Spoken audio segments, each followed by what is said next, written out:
नमस्कार। इस बार हम जा रहे हैं देवभूमि उत्तराखंड। ये all in one complete vlog होने वाला है, जिसमें हम दिल्ली से ऋषिकेश, देवप्रयाग, धारी देवी मंदिर, ओंकारेश्वर यानी ऊखीमठ से होते हुए पहुंच जाएंगे बेस विलेज रांची में। नेक्स्ट मॉर्निंग से हमारा मध्यमेश्वर का ट्रैक शुरू होगा। व्लॉग के आखिरी में ओवरऑल एक्सपीरियंस पे इम्पोर्टेंट टिप्स दी जाएगी, तो मिस ज़रूर मत करना।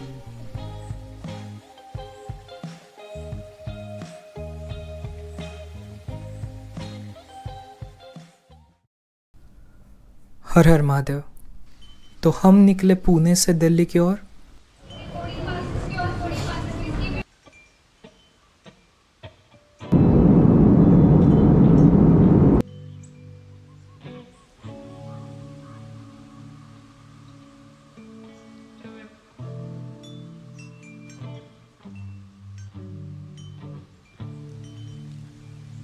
गोल्डन इवनिंग और सनसेट देखते देखते हम पहुंच गए दिल्ली।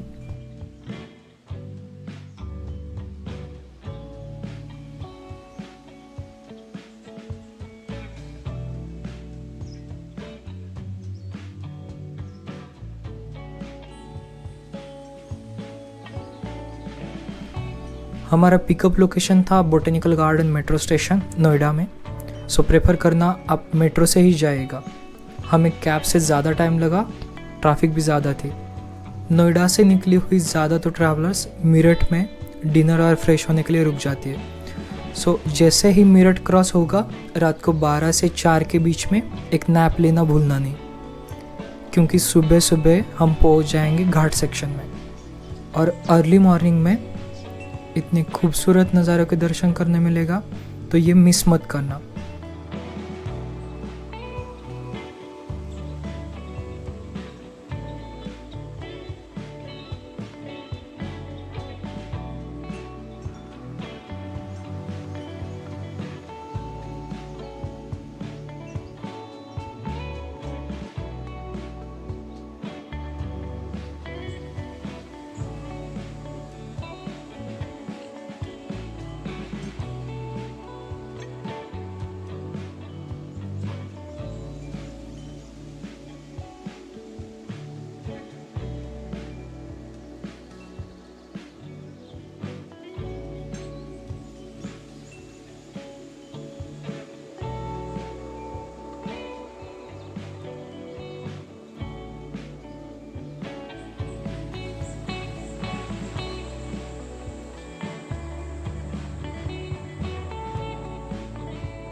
मॉर्निंग में आप पहुंच जाएंगे टिहरी गढ़वाल उत्तराखंड।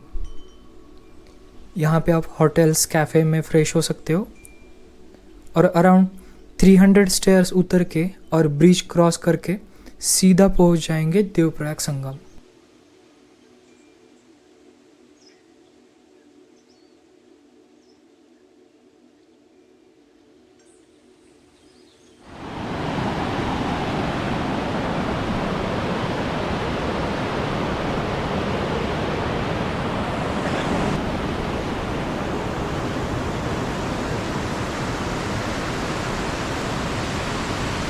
देवप्रयाग 5 प्रयागों में से पवित्र माना जाता है।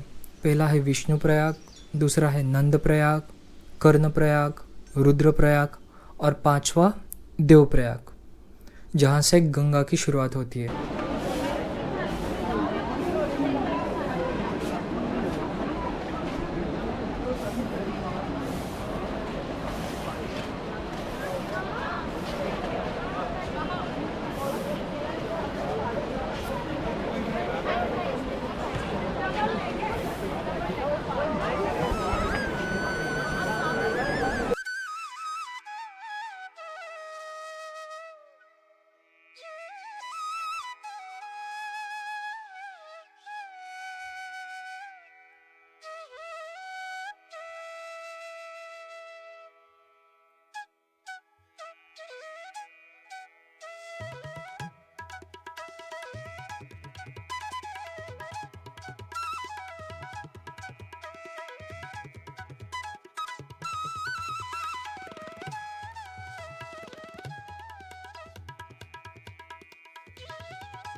अलकनंदा नदी जो बद्रीनाथ से आती है और भागीरथी नदी जो गंगोत्री से आती है, मिलकर पवित्र गंगा नदी बन जाती है।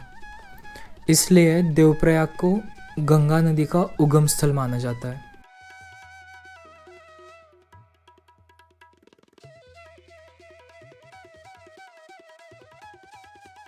भगवान श्री राम और राजा दशरथ ने यहाँ तप किया था और ऋषि देवशर्मा ने वर्षों तक साधना की, जिसके कारण इसका नाम देवप्रयाग पड़ा।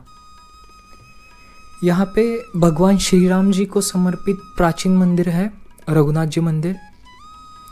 कहा जाता है कि यह लगभग 10,000 वर्ष पुराना है।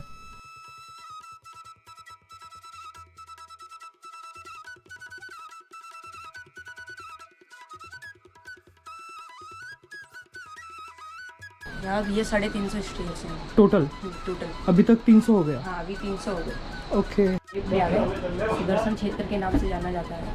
ये पहला और अंतिम प्रयाग है। पहला प्रयाग देव प्रयाग है, उसके बाद 4 प्रयाग आते हैं, रुद्र, कर्ण, नंद और विष्णु प्रयाग। अंतिम प्रयाग भी यही है। अलकनंदा भागीरथी का संगम बनता है। यहीं से गंगा आपका हरिद्वार ये ऋषिकेश जाती है। जो मतलब मान्यता यही है, यहाँ ही से गंगा बनती है। यहाँ राम जी ने रावण को मार के तपस्या की थी और ये सुदर्शन नगरी है। यहाँ 4 पर्वत हैं, दशरथांचल है, विंध्याचल है और हिमांचल है। मतलब 2 पर्वत तो हैं, 2 और अलग हैं। बस बाकी ये देवभूमि है, उत्तराखंड के नाम से जानी जाती है। बाकी इसका मेन जो इतिहास है वो गंगे माई का है और राम जी का है। धन्यवाद सर।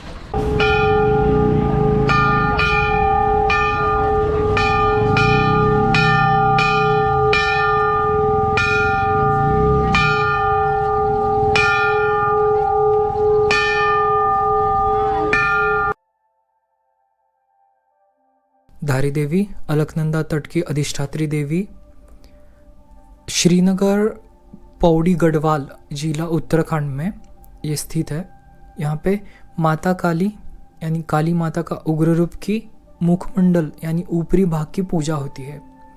माना जाता है कि नीचे का शरीर कालीमठ रुद्रप्रयाग के पास में स्थापित है। कहा जाता है कि माता धारी देवी उत्तराखंड की रक्षक देवी है। जब भी मंदिर की मूर्ति को स्थानांतरित करने की कोशिश की गई, तब आपदाएं आई।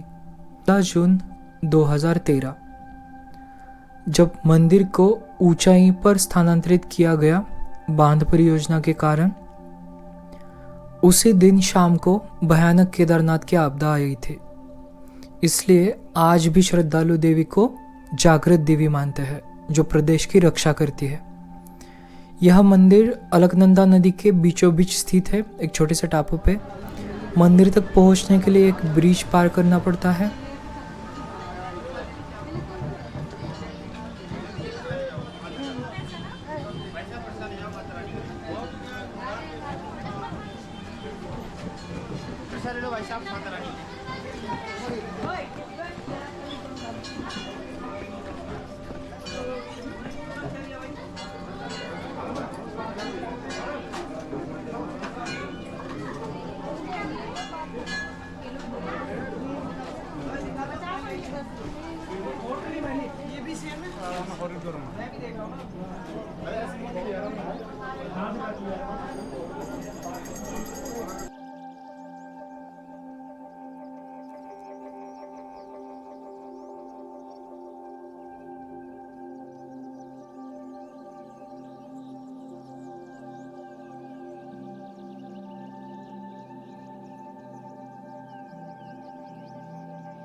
अभी घंटियाँ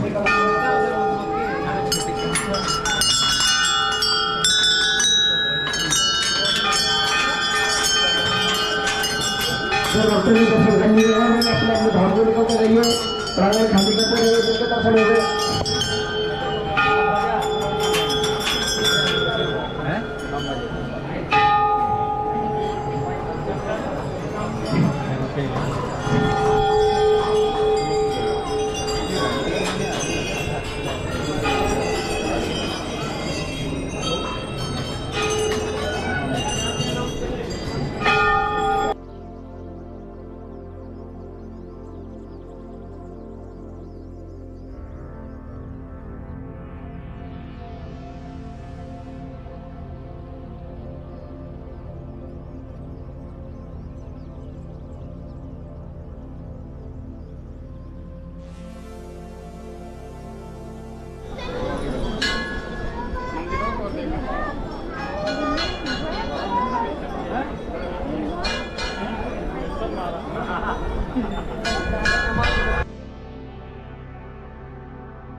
मंदाकिनी नदी के तट पर स्थित छोटा सा सुंदर नगर ऊखीमठ, जो केदारनाथ धाम का शीतकालीन निवास स्थान भी है।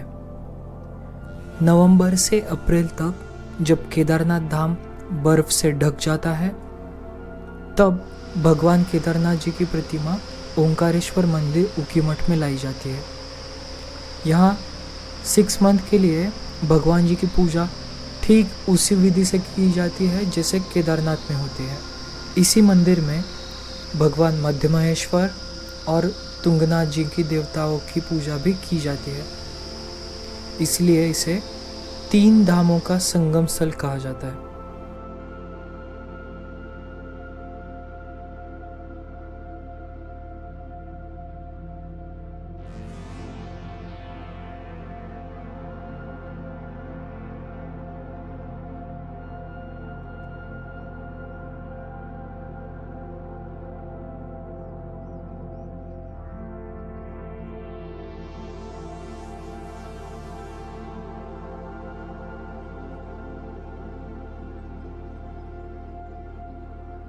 कथा के अनुसार असुर बानासुर की पुत्री उषा ने भगवान कृष्ण के पोते अनिरुद्ध से यही विवाह किया था।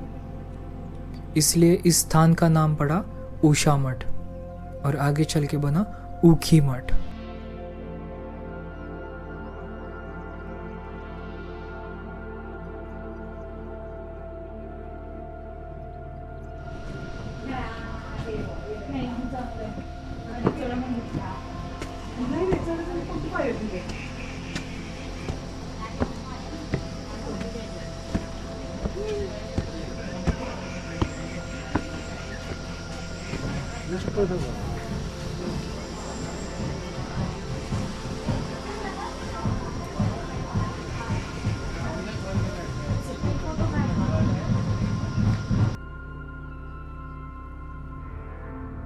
मंदिर का वास्तुकला शैली गढ़वाली काष्ठकला और कश्मीर शैली के मिश्रण जैसे प्रतीत होती है।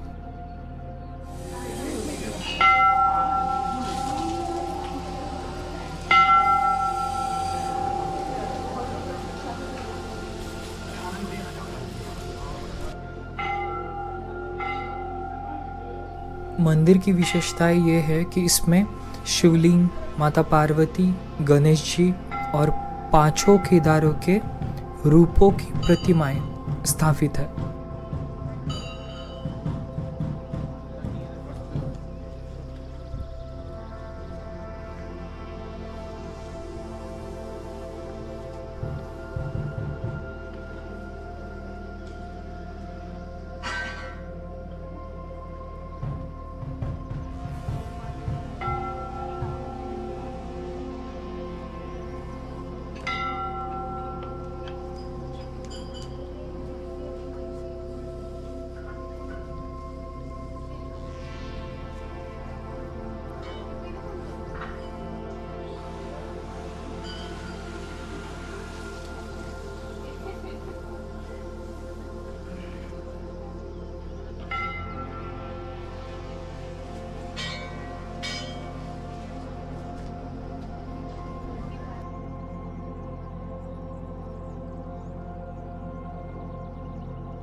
ओंकारेश्वर मंदिर में भगवान केदारनाथ जी की डोली जल प्रतिमा नवंबर में लाया जाती है और अप्रैल मई में पुनः केदारनाथ धाम के लिए प्रस्थान करती है।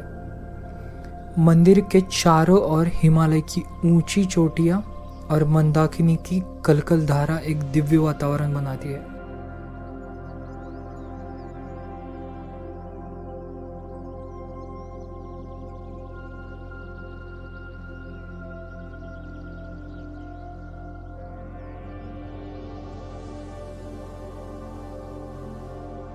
ऊखीमठ के दर्शन के बाद हमने रांसी विलेज में स्टे किया। दूसरे दिन मॉर्निंग में मध्य महेश्वर का ट्रिप चालू कर दी। यहाँ से शुरू होता है मध्य महेश्वर का खूबसूरत सफर। रांसी विलेज से स्टार्ट किया हुआ ये 16 to 18 किलोमीटर का ट्रैक जर्नी पहले 3 से 4 किलोमीटर थोड़ा सा रिस्की है ड्यू टू लैंडस्लाइड। ट्रेल का पाथ काफ़ी कम देखने मिलता है।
अगर आप अर्ली मॉर्निंग या रिटर्न जर्नी में अंधेरे में यहाँ से गुजरते हो तो stay safe and please carry a good torch handy with you.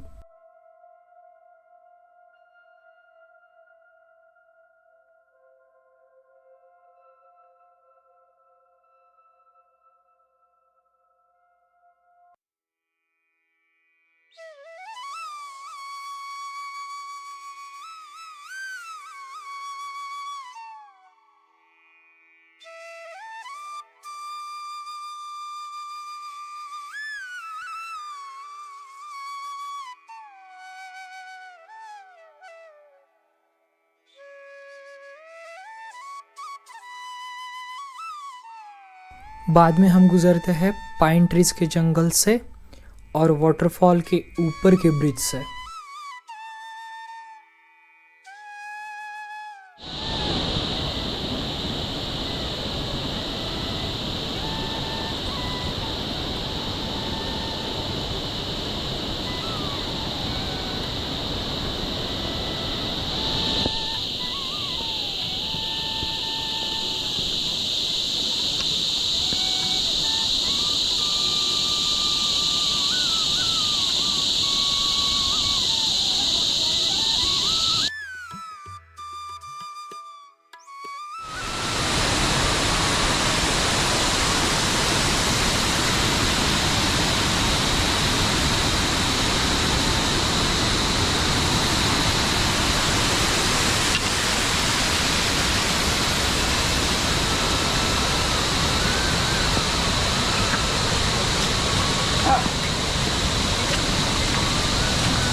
बाद में हमें दिखाई देता है पूरा वैले का और नदी का व्यू।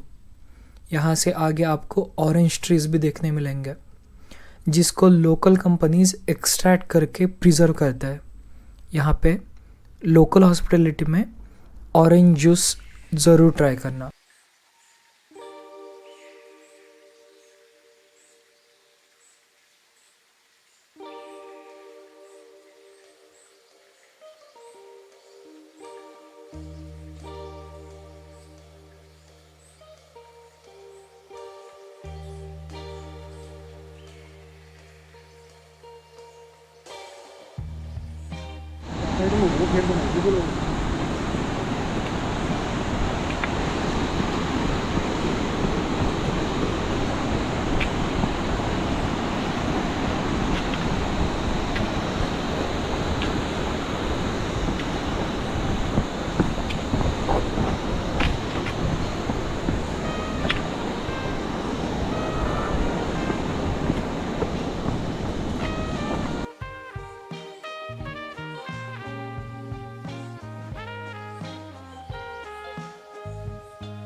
एक अच्छे 2 से 3 घंटे के ट्रेल के बाद हम पहुंच जाएंगे रिवर के इस ब्रिज पर।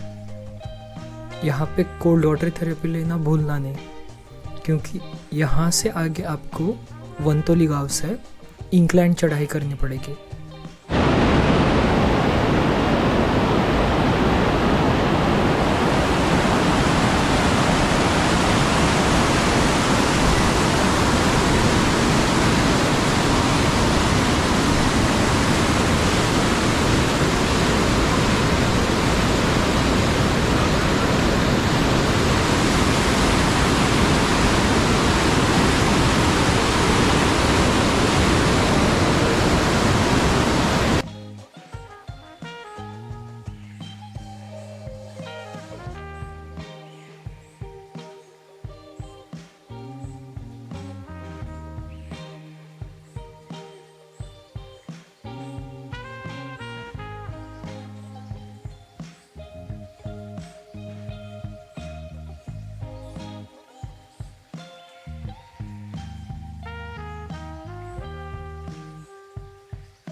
यहाँ पे बहुत अच्छा मार्केटिंग स्ट्रैटेजी देखने मिला।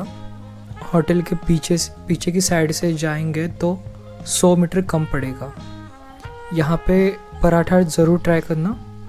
दे will provide camping services as well.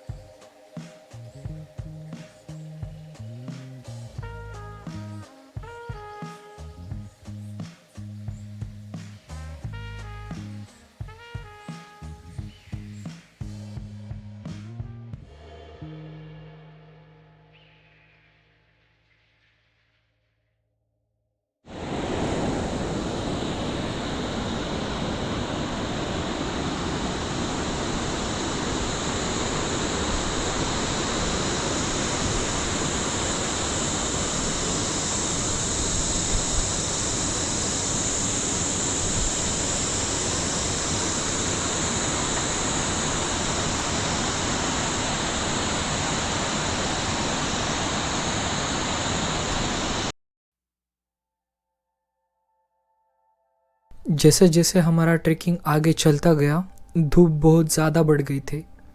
हमारा नेक्स्ट प्लान स्टॉप था नानू विलेज। लंच के लिए हम यहीं रुकने वाले थे।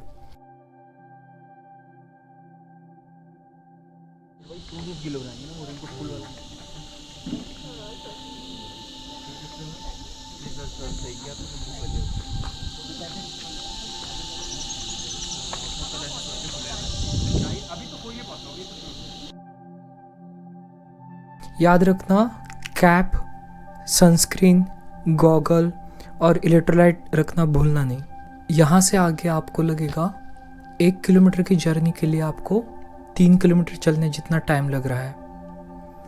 जैसे जैसे आगे इंक्लाइंड एंगल बढ़ता जाएगा, टाइम पर मीटर ज़्यादा लगेगा। अगर आपको प्री एग्जिस्टिंग डिसीजेस या मेडिकल इमरजेंसी की वजह से ट्रैक पूरा नहीं कर पा रहे, तो 1 वे 3000 रुपीज़ सवारी के लिए जाते हैं। ये लोकल्स का फिक्स रेट था। आप मिडल ऑफ द रूट से जाइएगा या बेस विलेज से जाइएगा, 3000 rupees 1 way for a single person. I guess that one also depends on weight and all. You need to discuss this with hotel owners and सवारी owners. वो manage करके दे देंगे। यहाँ हम पहुँच गए नानू विलेज। हम कह सकते हैं कि 50% ऑफ ट्रैक यहाँ पे ख़त्म हुआ। यहाँ से आपको डिसाइड करना है आगे जा सकते हो या नानू में स्टे करना है, क्योंकि आगे से लास्ट 3 किलोमीटर वाला पैच जो है वो जंगल से होते हुए गुजरता है। टॉर्च और पावर बैकअप साथ में ज़रूर रखना। जैसे जैसे नानू विलेज से ऊपर आ जाओगे, एयरटेल पे रेंज कम होती जाएगी और जंगल में कोई भी किसी भी सिम को रेंज नहीं मिलेगी।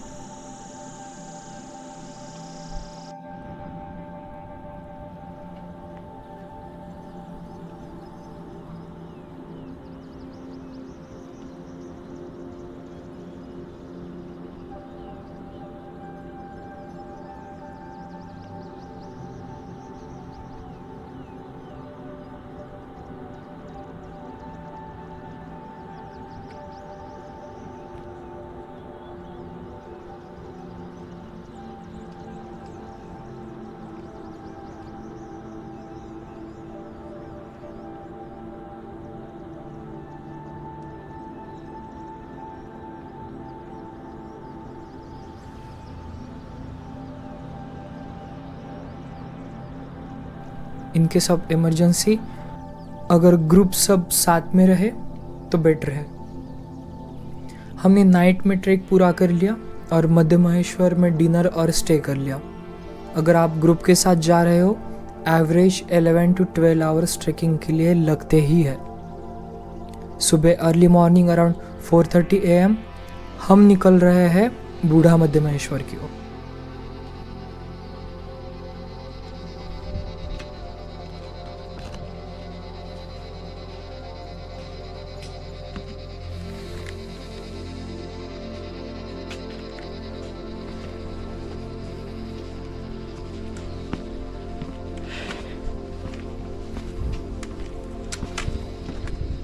भैया और कितना किलोमीटर जंगल है ये?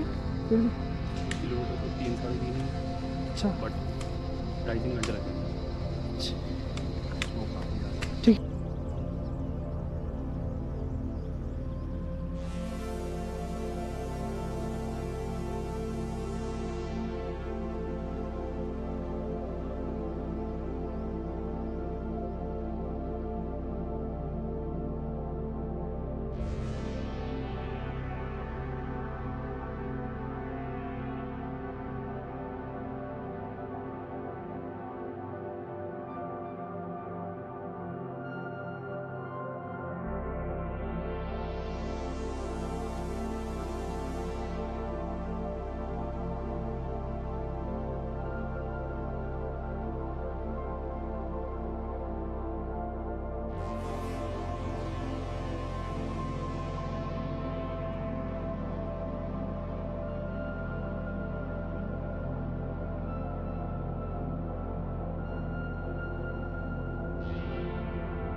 अर्ली मॉर्निंग अराउंड 4:30 AM हम निकल रहे हैं बूढ़ा मध्य महेश्वर की ओर। साथ में वाटर बॉटल रखना भूलना नहीं, क्योंकि ऊपर ड्रिंकिंग वाटर नहीं मिलेगा।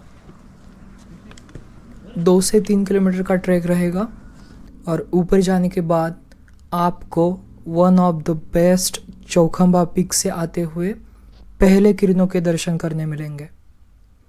ये आगे के 2 से 3 मिनट का टाइम लैप्स जो है सनराइज का, ये आपके लिए।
सनराइज के बाद हम देखेंगे 360 degree panoramic view of Himalaya, करेंगे बूढ़ा मध्य महेश्वर टेम्पल के दर्शन और हम देखेंगे नेचुरल पॉन्ड में दिखते हुए हिमालय के रिफ्लेक्शंस।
मध्य महेश्वर एक प्राचीन शिव मंदिर गौंदर गांव के पास हरित घास के मैदानों में स्थित यह पंच केदार का हिस्सा है और यहाँ शिवजी के मध्य नाभि भाग पूजा के रूप में प्रतिष्ठित है।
दर्शन लेने के बाद हमने पूरे गांव में एक वॉक कर लिया और निकल पड़े वापसी जर्नी में।